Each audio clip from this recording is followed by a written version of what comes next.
Are you wondering what to do at Typhoon Lagoon? Well, today, stop wondering, because I'm going to tell you my top 10 things to do at Typhoon Lagoon. Let's do it.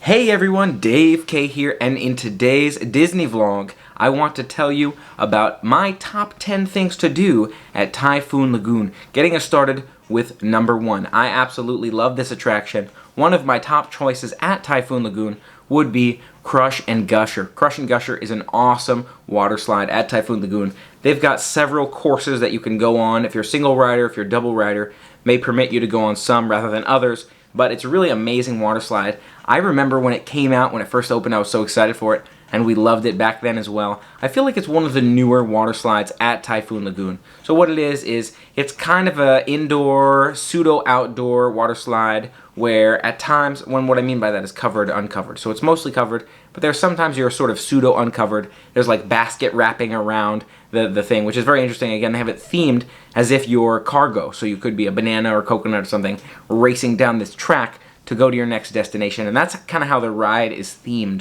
Overall, it is a great ride. You do get wet, right? You're at a water park here, so you got to imagine most of these rides you're going to get wet, but it's not too intense. It is a little bit more intense. I'd say it's maybe moderate on the intensity scale, but it's a very fun one. And again, they have multiple courses that you can go on, so definitely something to consider if you want to try all the different routes. I do enjoy them all quite a bit. Now, another thing on this one you may want to keep in mind is at times the wait can be longer. So it is probably one of the more popular rides at Typhoon Lagoon. Again, I guess kind of being a newer one, it's got a lot of nice components to it. It's longer than some of the other slides, so something to keep in mind on your day. Number 2, for me, one of my top attractions at Typhoon Lagoon as well is that Typhoon Lagoon wave pool. It's really fantastic. You can ride those waves. I think Typhoon Lagoon has the best wave pool, where it's very intense. The waves come in and they'll push you all the way across the wave pool. It goes from very shallow to very deep, so it's got something for everyone.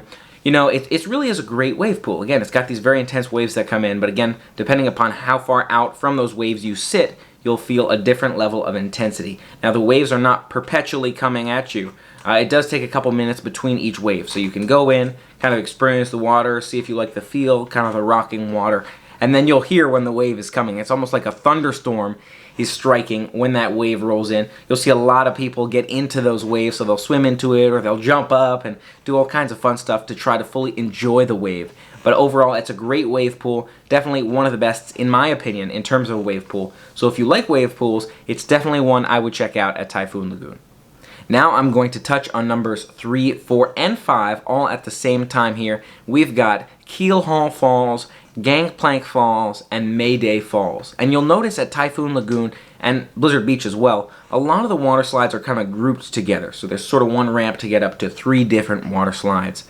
And it's kind of a common theme where they'll be in similar locations, similar areas to one another, because there are kind of wet parts of the park and more dry parts of the park. So if you want to grab food, there's kind of a different area for that where you can be dry and get that food, and then if you want to jump back into the water, it's not a long walk, but it is kind of a separate area. So these 3 water slides kind of group together, and that's from least intense to most intense. So again, with Keel Hall Falls being one of the less intense water slides and Mayday Falls being one of the more intense, that Gangplank Falls is the family raft ride as well, or so they call it.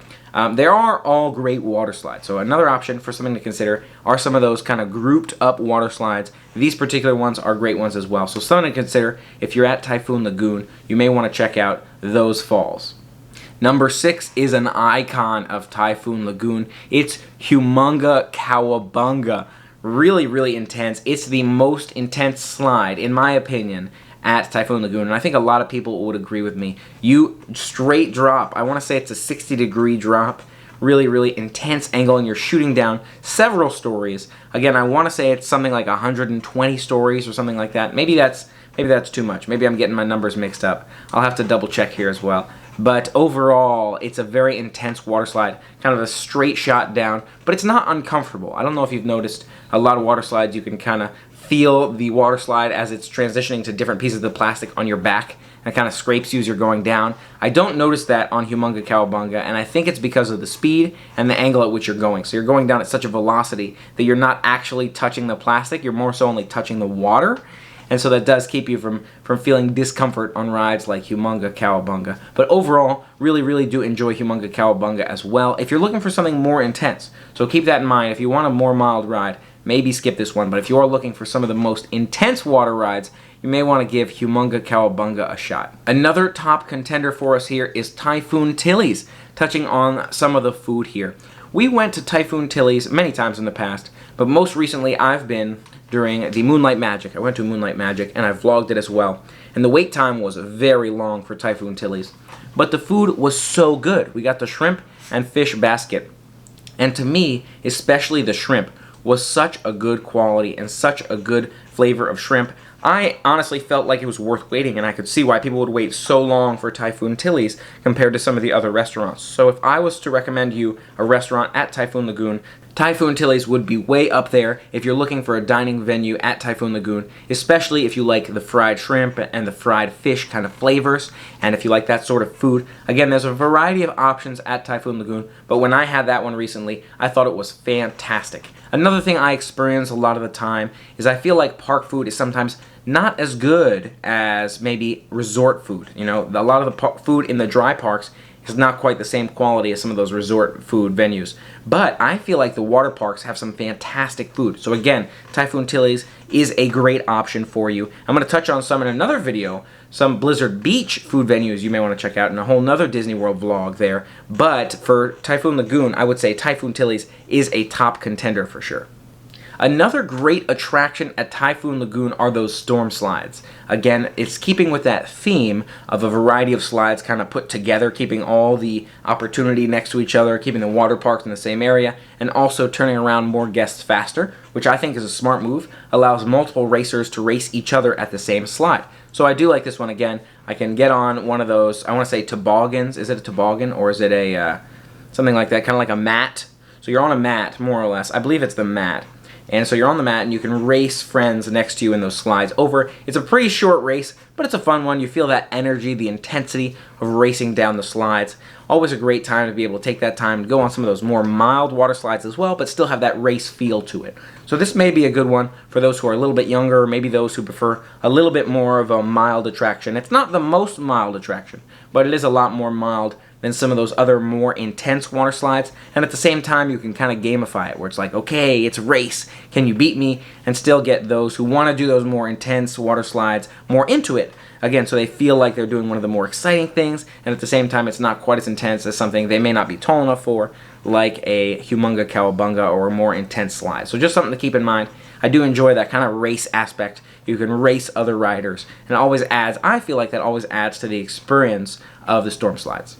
Number 9 for me. You know, I thought that Crush and Gusher was the newest ride at Typhoon Lagoon, and then I remembered this new attraction. I think I've only been on it once so far, but I really did enjoy this one. I would put this near the top of the family raft rides, and it is Misadventure Falls. Misadventure Falls is a really good raft ride, again, for larger groups. So you could sit maybe a group of 4, group of 6, something like that. I feel like 6 might be tight, but you can comfortably fit a group of 4 in Misadventure Falls, again, if I'm not mistaken. But you can all sit in the raft ride. Everyone goes down on that raft ride. And to me, some of the things I like most about it is the theming. So the theming is really fantastic, where as you're kind of going up the hill, getting ready to go on Misadventure Falls, you'll see all kinds of characters that they're kind of telling you about in that story of Misadventure Falls. If you read as you're entering the attraction, you can read a little bit about the story of Misadventure Falls, and you'll see some of those characters as you're going up that ramp to go on the ride. And it's really, I feel like it's more interactive than a lot of other water slides. Again, because you see those characters kind of built into the attraction. So to me, that adds quite a bit, as well as just the ride itself. It is a fun, kind of intense, but not too intense. It's a mild, maybe moderate family raft ride where you can go on the ride and kind of enjoy as the water is coming at you. You don't get too soaked, but you definitely feel kind of those ramps on Misadventure Falls, and you can get a little bit wet on this one as well. And again, you're at a water park, so you got to expect that you're at least going to get a little bit wet, but overall, I would say Misadventure Falls is a really, really fun raft ride. And number 10, you know, I do like Typhoon Tilly's quite a bit in terms of food at Typhoon Lagoon. But if you're looking for more food options at Typhoon Lagoon, I would strongly recommend the Snack Shack. Located very closely to Typhoon Tilly's, you'll find some great options here as well. Mike and I got the guacamole, and it was a guacamole flight where they had 3 different flavors of guacamole. I don't know if they're still doing that or if they're just doing individual flavors of guacamole at this point, but they were all delicious flavors of guacamole. It's really amazing how they're able to take something like guacamole and really flavor it with these other flavors that go into it, whether it's the pineapple flavor, the vegetable flavor, or other meat flavors. Really, really good stuff. If you haven't tried Snack Shack, and if you really are a fan of guacamole, I would say it's a great option for you to consider at Typhoon Lagoon.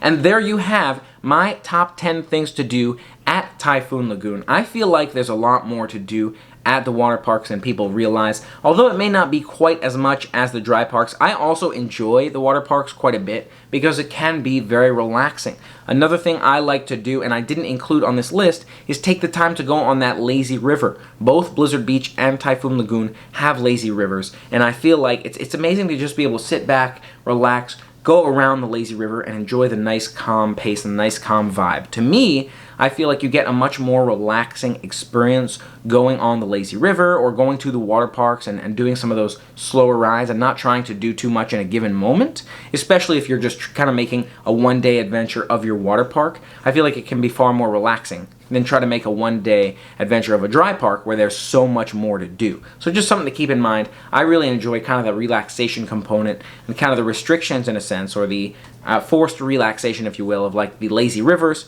where you go around and again you're just kind of sitting there looking at the atmosphere and enjoying that slow pace. I really do enjoy that aspect of the water parks quite a bit. What do you think? Are you a fan of the water parks? Do you prefer the dry parks? Do you agree with my list here at Typhoon Lagoon? And another question for you is, do you prefer Typhoon Lagoon or Blizzard Beach? I'd love to hear your thoughts. I want to say right now, at least at the time of filming, I do like Typhoon Lagoon quite a bit, but I will touch on Blizzard Beach favorites as well again in another Disney vlog here. And I look forward to sharing all of those thoughts with you. Thanks so much for being a part of the fun with me today. Let me know what you think of this video, if you like these kinds of videos, in the comments below. I'd love to hear more of what you'd like to see more of. If you haven't already, for more fun, family-friendly adventures, make sure you hit that subscribe button and ring the bell to stay informed. And until next time, play on.